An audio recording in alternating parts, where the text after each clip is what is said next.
It's governed by Minnesota Statute 518.175. And really, parenting time, a broader overview of it is what most people consider the meat of any custody decision.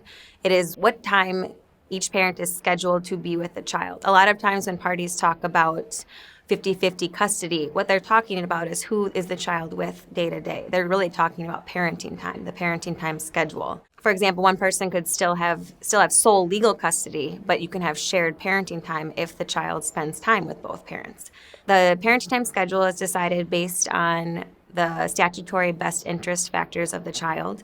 So they look at child's emotional needs, cultural and social needs, physical needs, medical needs.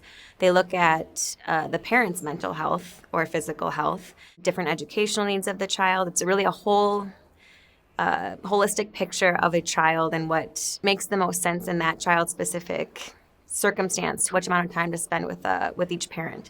More and more, there's a presumption that there should be roughly equal parenting time shared between parents. Under the statute, there's a 25% presumption that each parent will have at least 25% of the parenting time. Some of the more common parenting time schedules that people have heard of, they often come in for an initial consultation. They've heard of week on, week off, 5-2-2-5, 2-2-3 schedules, and those are all those are ones that people have heard of before. Obviously, a week on, week off schedule is very simple. Dad 1 week, mom the next. Changes on Sunday.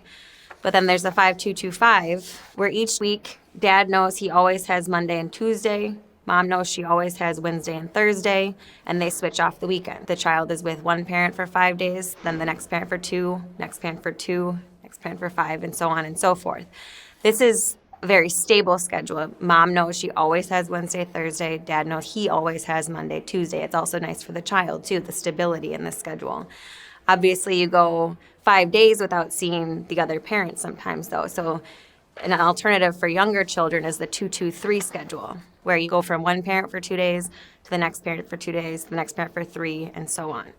It's a little less hard to plan activities around because mom doesn't know from 1 week to the next whether she'll have Monday, Tuesday, or Wednesday, Thursday.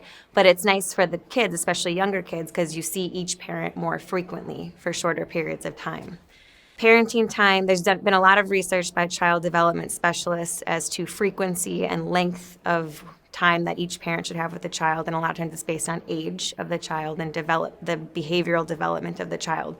For example, a 1-year-old may not have overnights with the parent that he or she doesn't normally live with until they're older. And that's typically decided on a case-by-case basis. There may be a child development professional who does a custody and parenting time evaluation and makes recommendations for that specific family as to what schedule would be best for that child. And schedules are not always set in stone either. You could start as a 2-2-3 schedule when a child is a toddler, and by the time they're a preteen, it make more sense to do week on, week off, just because logistically it makes more sense. So it can grow and develop with the child.